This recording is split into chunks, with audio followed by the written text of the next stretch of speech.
नमस्कार मोर प्रिय दर्शक बंधु। रक्षाबंधन जहाकू आमे गम्हा पूर्णिमा बोली कही थाउ। आपण माने तो समस्ते निज भाई मानक हाथ रे राखी बांधिबे। कोन आपण माने जानती गम्हा पूर्णिमा बा रक्षा पूर्णिमा किपरि आरंभ होइथिला? तेबे आसंतु जानिबा एहार पौराणिक कथा।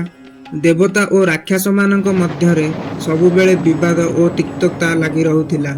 दानव माने सदा सर्वदा चाहती देवता मानक ठारू अमृत प्राप्त करिबा पाई, अमृत प्राप्त करी अमर हेबा पाई। तेणु सेमाने वर्ष वर्ष धरी तपस्या करी ब्रह्मा विष्णु और महेश्वर को प्रसन्न करी तांको ठारू मन मुताबक वर प्राप्त करती, जहा द्वारा देवता माने नाना आदि कष्टर सम्मुखीन हुअंती।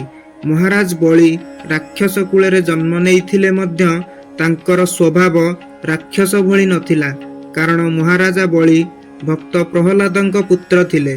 से विष्णुंकर भक्त मध्य थिले। महाराजा बलि महादेवंकु तपस्या करी तांको ठारू बहुत बड़ वर प्राप्त करिथिले। थरे राक्षस राज बलि 101 यज्ञर आयोजन कले।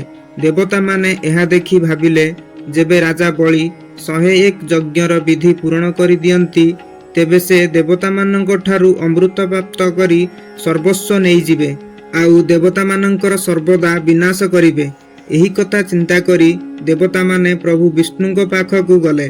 देवता मानक कथा सुनी विष्णु तांकु साहाय्य करिबा पाई राजी होई गले। तेणु विष्णुदेव बामन अवतार नेई राजा बलिंक पाखकु गले। राजा बलिंकु दानवीर मध्य कुहा जाए।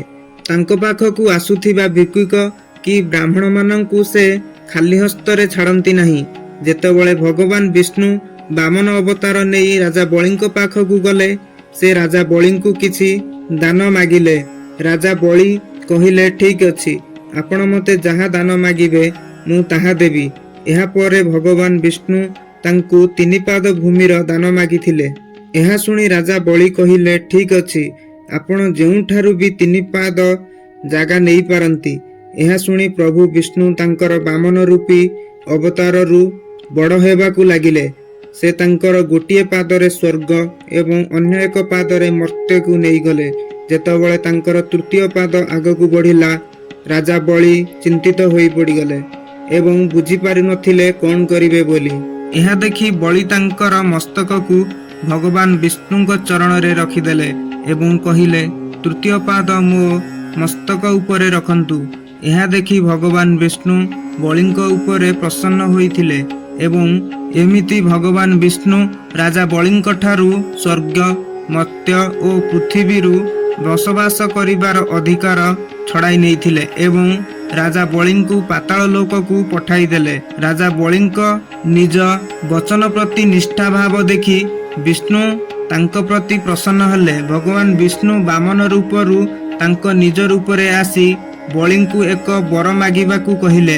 सेतबेले बलि निज भक्ति द्वारा भगवान विष्णुंकु सदा सर्वदा निज आखि आगरे रखिबार वर मागिले, जहा द्वारा भगवान विष्णुंकु राजा बलिंक द्वारपाल हेबाकू पड़िथिला। भगवान विष्णुंकु वैकुंठ त्याग करी पातालपुर रे रहिबाकू पड़िला। पातालपुररू प्रभु वैकुंठपुरकू जाई पारिले नाही। विष्णुंक वियोग माता लक्ष्मींकु सह्य होई नथिला, तो से प्रभु विष्णु को पुनः फेराई आनिबाकू मनस्थ करी महादेवंक पाखकू गले। महादेव कहिले राजा बलि वचनबद्ध पुरुष अटंती। जदि आपण किपरि भावे राजा बलिंकु बंधन रे बांधी दियंती तेबे विष्णुदेवंकु वैकुंठकू आनी पारिबे। महादेव माता लक्ष्मीक सहायता पाई तांको नाग वासुकींकु तांको सह जीवाकू आदेश देले। पाताल लोकरे पहुंची माता लक्ष्मी जड़े कन्यार बेश धारण कले एवं राजा बलिंकु सहायता पाई अनुरोध कले। आउ वासुकी जिए कि तांको सहायता पाई जाइथिले से एक रक्षा सूत्र रे परिणत होई गले। एही रक्षा सूत्र को माता लक्ष्मी राजा बलिंक हाथ रे बांधी देले एवं राजा बलि माता लक्ष्मी को वचन देले जे तांकु सर्वदा रक्षा करिवे एवं तांकु एक वर मागिबाकू कहिथिले। सेतबेले माता लक्ष्मी निज प्रकृत रूप को आसीगले आउ बलिंकु तांको स्वामी विष्णु को फेराई देवांकू कहिथिले। तेणु राजा बलि तांको वचन को रक्षा करिबाकू जाई भगवान विष्णु को माता लक्ष्मी को फेराई देले एवं कहिले आजिठु जेउ नारी एक पुरुष को ଭାଇ ମାନି ରକ୍ଷାସୂତ୍ର ବାନ୍ଧିବ, ସେ ଭାଇ ସଦାସର୍ବଦା ତାର ଭଉଣୀର ରକ୍ଷା କରିବ। ଆଉ ବାସୁକୀ ନାଗ ରୂପୀ ରକ୍ଷାସୂତ୍ର ଭାଇଙ୍କ ହାତରେ ବାନ୍ଧିଲେ ଭାଇର ସମସ୍ତ ଅସୁବିଧା ଦୂର ହେବ। ସେହିଦିନ ଶ୍ରାବଣ ମାସର ପୂର୍ଣ୍ଣିମା ଥିଲା। କୁହାଯାଏ କି ସେବେଠାରୁ ରକ୍ଷା ପୂର୍ଣ୍ଣିମା ମନାଯାଏ। ସେବେଠାରୁ ସବୁ ଭଉଣୀ ନାଗରୂପୀ ରକ୍ଷାସୂତ୍ର ନିଜ ଭାଇର ହାତରେ ବାନ୍ଧନ୍ତି, ଆଉ ସେ ଭାଇ ରକ୍ଷାବନ୍ଧନରେ ବାନ୍ଧି ହୋଇଯାଏ।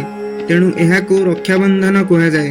ଆପଣମାନେ ସମସ୍ତଙ୍କୁ ରକ୍ଷାବନ୍ଧନର ଅନେକ ଅନେକ ଶୁଭେଚ୍ଛା ଓ ଅଭିନନ୍ଦନ। ଭଗବାନଙ୍କ ପାଖରେ ବାସ୍ ଏତିକି ପ୍ରାର୍ଥନା, ଆପଣମାନେ ସର୍ବଦା ଏମିତି ପ୍ରତ୍ୟେକ ବର୍ଷ ଆପଣଙ୍କ ଭାଇଙ୍କ ହାତରେ ରାକ୍ଷୀ ବାନ୍ଧୁଥାନ୍ତୁ ଏବଂ ଆପଣମାନଙ୍କ ଭାଇ ଏମିତି ଆପଣମାନଙ୍କୁ ରକ୍ଷା କରୁଥାନ୍ତୁ। ଜୟ ଜଗନ୍ନାଥ। ଭିଡ଼ିଓଟି ପ୍ରଥମରୁ ଶେଷ ପର୍ଯ୍ୟନ୍ତ ଦେଖିଥିବାରୁ ଆପଣମାନଙ୍କୁ ଅଶେଷ ଅଶେଷ ଧନ୍ୟବାଦ। ଭିଡ଼ିଓଟି ଭଲ ଲାଗିଥିଲେ ଏକ ଲାଇକ୍ କରନ୍ତୁ ଏବଂ ଚ୍ୟାନେଲକୁ ନୂଆ ଆସିଥିଲେ ଚ୍ୟାନେଲଟିକୁ ସବସ୍କ୍ରାଇବ୍ କରନ୍ତୁ। ଜୟ ଜଗନ୍ନାଥ।